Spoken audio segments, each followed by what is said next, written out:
L'Exorciste est l'un des films d'horreur les plus emblématiques de tous les temps. Tout le monde connaît ou a déjà entendu parler de ce film. Ce film américain réalisé par le talentueux William Friedkin a été présenté pour la première fois au public en 1973 et il est devenu rapidement un phénomène culturel. Ce film est une exploration cinématographique de la lutte entre le bien et le mal qui met en lumière les forces obscures qui peuvent parfois s'emparer des individus les plus vulnérables. Le film nous confronte à nos propres peurs et nous questionne sur nos capacités à résister aux ténèbres qui nous entourent. Il nous invite également à réfléchir à la manière dont nous, en tant qu'êtres humains, nous faisons face à l'adversité et aux défis spirituels, en abordant des thèmes tels que la foi, le doute, la rédemption et la résilience. L'Exorciste parvient à créer un récit profondément émotionnel et intellectuel.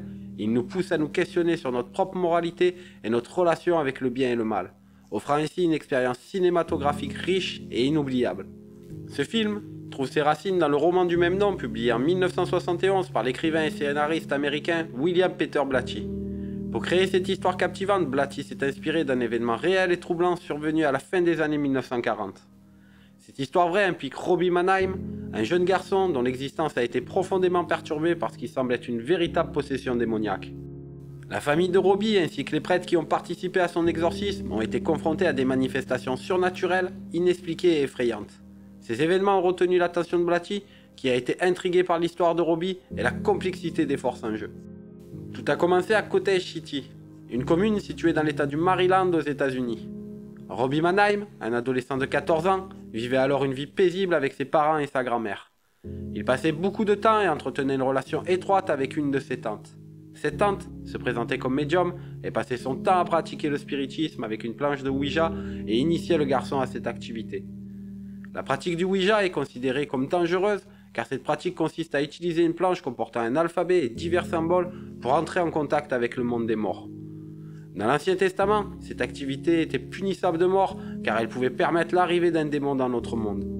Début janvier 1949, suite à ces séances, des phénomènes étranges commencèrent à se produire dans la maison des Mannheim, tels que des bruits inhabituels, des grattements dans les murs et d'autres manifestations inexpliquées. Les bruits devinrent de plus en plus insistants, persistant parfois pendant des nuits entières. Des objets semblaient se déplacer d'eux-mêmes, des fruits volaient à travers les pièces et des meubles tournaient sur eux-mêmes. Dans la chambre du jeune garçon, on découvrit un matin que son matelas portait des marques évoquant des griffes. Ces événements rendaient la famille de plus en plus inquiète. Le 15 janvier, la tante mourut. Le jeune homme en fut très affecté et se tourna vers la planche de Ouija de sa tante dans l'espoir de rentrer en contact avec elle. Cette nuit-là, entre 23h30 et minuit, Robbie a été submergé par une force inconnue qui l'a poussé à hurler et à crier de manière incontrôlable. Son comportement étrange et terrifiant correspondait aux descriptions de possession démoniaque. Des coupures mystérieuses et des contusions sont apparues sur le corps de Robbie sans explication, et il a commencé à proférer des injures envers ceux qui l'entouraient avec une voix étrange. D'autres phénomènes inexplicables se sont produits dans la chambre du garçon, comme des draps se dressant verticalement et des couvertures étant arrachées du matelas. Terrifié et impuissant face à ces manifestations surnaturelles, la famille de Robbie cherchait désespérément des réponses et un moyen de sauver leur fils de cette situation cauchemardesque. Ils consultèrent d'abord des médecins et des psychiatres pour tenter de trouver une explication rationnelle à ces phénomènes inquiétants.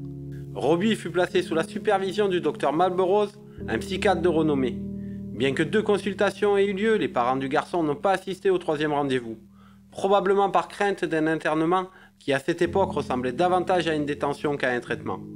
Cependant, comme aucun expert médical n'a réussi à expliquer les événements étranges qui entouraient Robbie, le Dr Ryan, un spécialiste en parapsychologie, les a orientés vers le pasteur luthérien Schulz.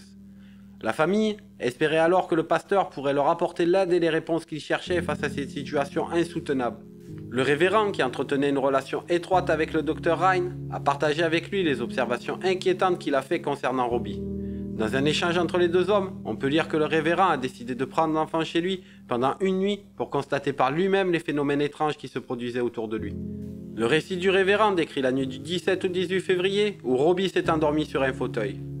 Peu de temps après, le fauteuil a commencé à se déplacer tout seul sur le sol de la pièce. Face à cette situation troublante, le révérend a décidé de placer l'enfant sur un lit.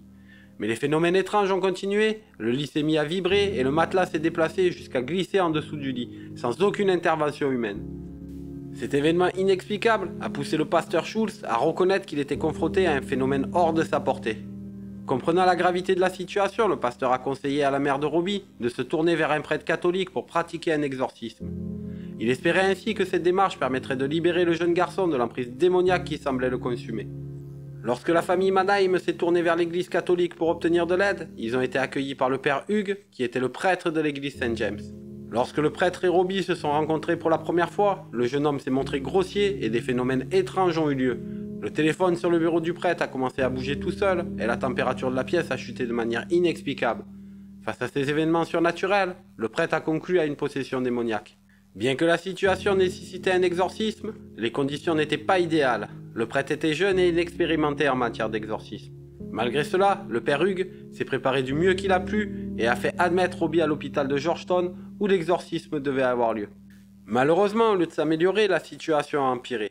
Le jeune garçon est devenu de plus en plus violent au cours de la séance d'exorcisme, mettant en danger la vie de ceux qui l'entouraient. Durant cette première séance, l'agitation de Robbie était telle qu'il a fallu l'attacher au lit avec des sangles. Plus l'exorcisme progressait, plus l'enfant devenait violent et proférait des paroles obscènes et blasphématoires. Le prêtre n'a pas cédé et a continué la séance. Lors d'un moment d'inattention, Robbie a réussi à se libérer d'une des sangles. Il a alors arraché un ressort du sommier et entaillé le bras du prêtre de l'épaule au poignet, le blessant gravement. Face à cette escalade de violence et au danger encouru par le prêtre, il a été contraint d'interrompre cette première tentative d'exorcisme. Suite à cette première tentative, le prêtre déclara qu'il était face à une manifestation du diable lui-même. Une fois la crise passée, Robbie fut autorisé à rentrer chez lui. Le lendemain matin, le prénom Louis apparut mystérieusement gravé sur le torse de Robbie, comme si quelqu'un avait utilisé ses ongles pour lacérer l'enfant. Les parents, originaires de Saint-Louis, prirent peur et décidèrent d'emmener leur fils chez un oncle vivant dans cette ville. La famille parta donc s'installer à Saint-Louis début mars 1949. Mais les événements surnaturels persistèrent.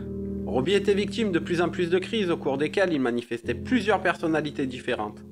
Son visage se contorsionnait et sa voix devenait plus profonde et rauque, proférant des obscénités. Ses yeux se noircissaient et il crachait au visage de quiconque s'approchait de lui. De plus, il insultait grossièrement ses parents, les accablant de paroles blessantes et vulgaires. La cousine de Robbie décida alors de se rendre à l'église Saint-François-Xavier pour demander de l'aide au prêtre. Elle rencontra le père Bishop qui, accompagné du père Bovdern, se rendit chez la famille pour évaluer la situation. Lors de leur visite, Robbie se montrait extrêmement agité, proférant des blasphèmes et manifestant une profonde aversion envers les prêtres et les objets religieux en général. Suite à cette rencontre, le père Bovdern a rédigé l'un des rapports les plus détaillés et complets sur les possessions démoniaques du XXe siècle. Il a tenu un journal de toutes les rencontres avec le démon et des événements liés à cette affaire. Dans ce journal, on apprend notamment que le mardi 8 mars, le garçon s'est levé brusquement de son lit comme s'il avait été tiré par une force invisible. Il lévitait à plusieurs centimètres du sol, les bras tendus et les yeux exorbités. Les prêtres qui étaient présents ont immédiatement entamé des prières pour tenter de le ramener à la réalité, mais le phénomène a duré plusieurs minutes, laissant tous les témoins terrifiés et impuissants. Le mercredi 9 mars, des douleurs intenses à l'estomac semblaient torturer le jeune garçon. Lorsque sa mère souleva la couverture du lit et sa veste de pyjama, il a été découvert de longues égratignures en zigzag sur son torse. Le jeudi 10 mars, le jeune garçon a commencé à parler dans une langue inconnue avec une aisance déconcertante. Des objets autour de lui semblaient s'animer comme s'ils étaient manipulés par une force invisible. Une croix sur le mur s'est soudainement retournée, provoquant une grande frayeur chez les témoins présents. Le vendredi 11 mars, le garçon dormait lorsque soudain un flacon d'eau bénite placé à une soixantaine de centimètres de son lit fut projeté à l'autre bout de la pièce. En quittant la chambre, il a été entendu un bruit assourdissant. En y retournant, les prêtres ont trouvé l'armoire déplacée le long du mur et renversée. Une chaise avait bougé d'environ 1 mètre, un crucifix et divers objets sacrés placés sous l'oreiller avaient glissé jusqu'au pied du lit, et des reliques étaient éparpillées de partout dans la pièce.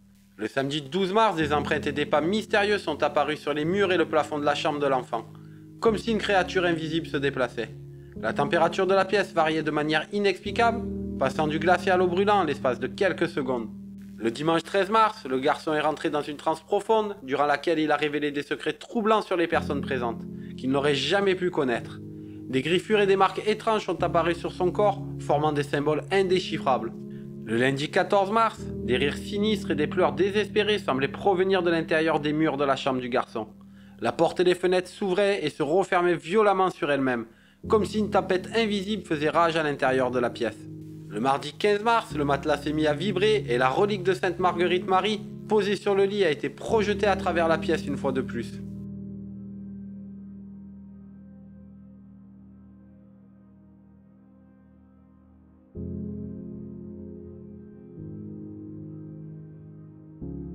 Le mercredi 16 mars, le père Bovdern, avec l'aide du père Walter O'Loran et un autre prêtre, décida de mener une série d'exorcismes sur le jeune garçon.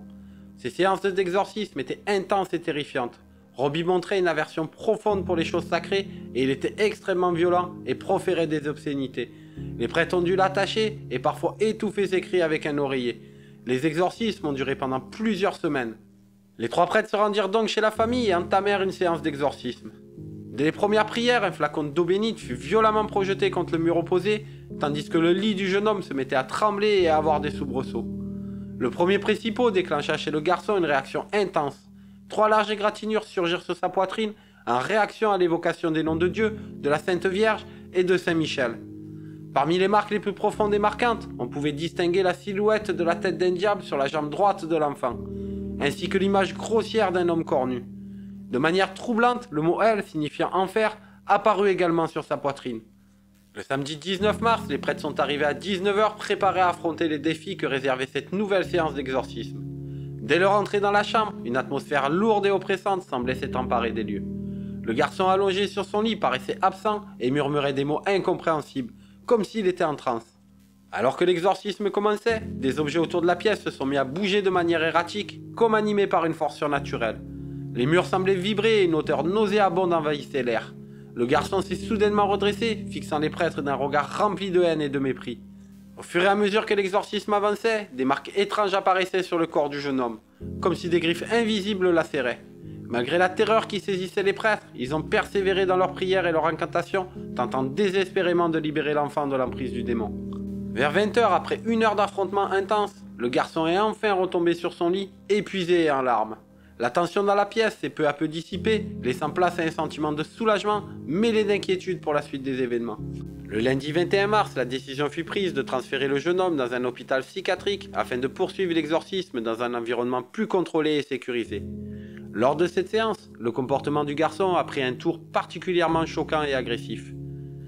Son langage s'est mué en propos vulgaires et violents et il prétendait avoir aperçu l'un des prêtres présents en enfer. Avec une voix terrifiante et méprisante, il lança au prêtre surpris « Je ne m'attendais pas à te trouver ici, qu'est-ce qui t'a amené en enfer ?» Entre le 21 mars et le 17 avril, plusieurs tentatives d'exorcisme furent entreprises pour libérer le jeune homme de l'emprise démoniaque. Le prêtre et la famille se sont montrés persévérants face à ces événements effrayants et inexpliqués, réalisant de nombreuses séances d'exorcisme pour tenter de sauver Robbie. Chaque tentative était marquée par de nouveaux défis et des manifestations surnaturelles. Robbie parlait dans des langues inconnues, et lors de certaines séances, des marques et des brûlures inexplicables apparaissaient sur son corps, formant des symboles et des messages cryptés qui semblaient provenir directement des forces démoniaques.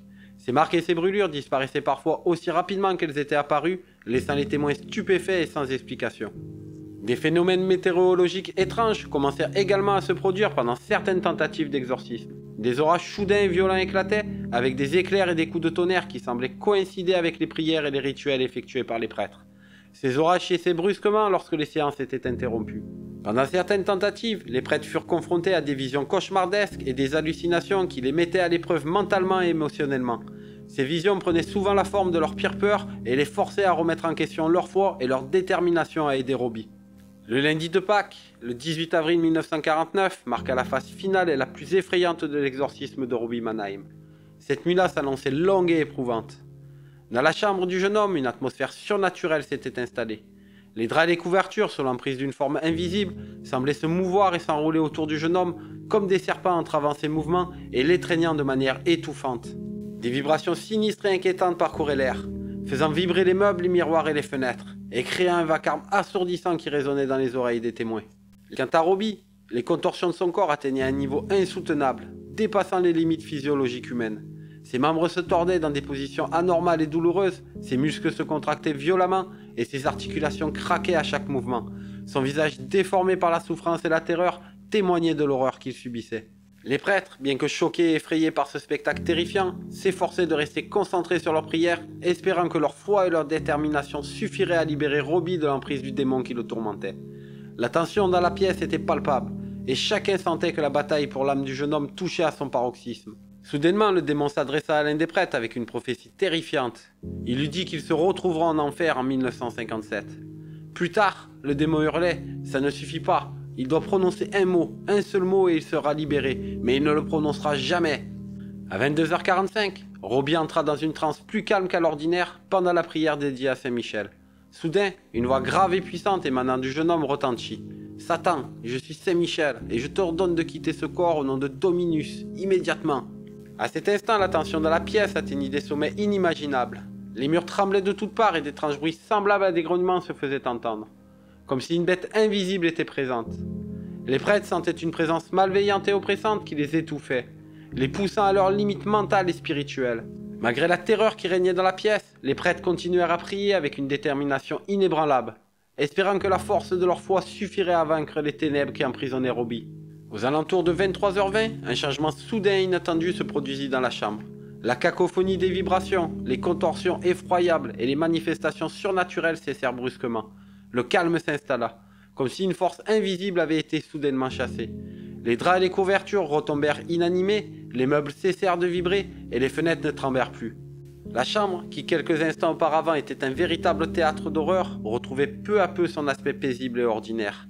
La lumière vacillante des bougies projetait une ombre douce et rassurante sur les murs, et un silence presque serein enveloppait la pièce.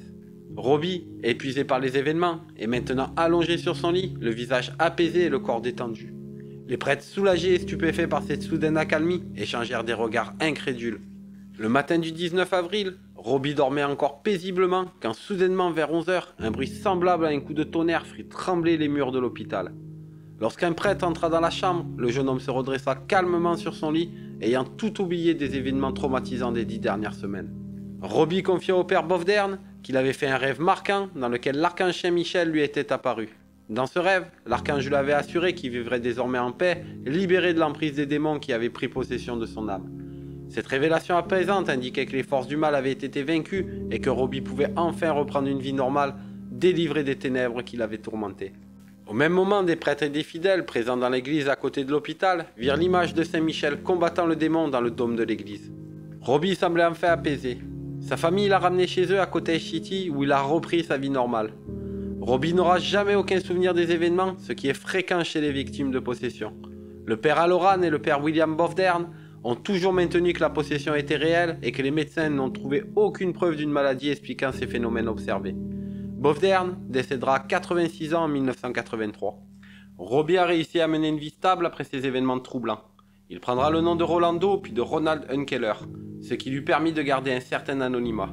Il s'est marié et est devenu le père de 2 enfants, vivant aux États-Unis jusqu'à son décès en mai 2021. Robbie a également eu une carrière impressionnante en tant qu'ingénieur à la NASA, où il a travaillé pendant près de 4 décennies. Néanmoins, la popularité fulgurante du livre et du film basé sur son histoire a semé le trouble dans une grande partie de son existence. Robbie Mannheim a passé près de 50 ans dans la crainte que son identité ne soit dévoilée et exposée au grand jour. Et voilà, nous arrivons à la fin de cette vidéo. Et je tiens à vous remercier de l'avoir regardée. J'espère qu'elle vous a plu et qu'elle a répondu à vos attentes. Si c'est le cas, n'hésitez pas à montrer votre soutien à la chaîne en likant la vidéo et en la partageant avec vos amis. J'adorerais aussi connaître votre avis sur cette histoire, alors n'hésitez pas à me dire ce que vous en avez pensé dans les commentaires. Si vous n'êtes pas encore abonné à la chaîne, je vous invite à le faire dès maintenant. Comme ça vous pourrez être informé des nouvelles vidéos qui sortiront prochainement. Et puis ça permettra aussi à la chaîne d'être un peu plus connue. Ainsi vous contribuez à encourager mon travail et à me permettre de continuer à vous offrir du nouveau contenu. Un grand merci à tous mes abonnés, que ce soit les abonnés de la première heure ou ceux qui sont fraîchement arrivés. Votre soutien est très apprécié, je vous remercie. Je vous dis à très bientôt pour de nouvelles aventures sur Mystère du Monde. En attendant, écoutez, faites attention à vous, prenez soin de vous et à la prochaine. Bye bye.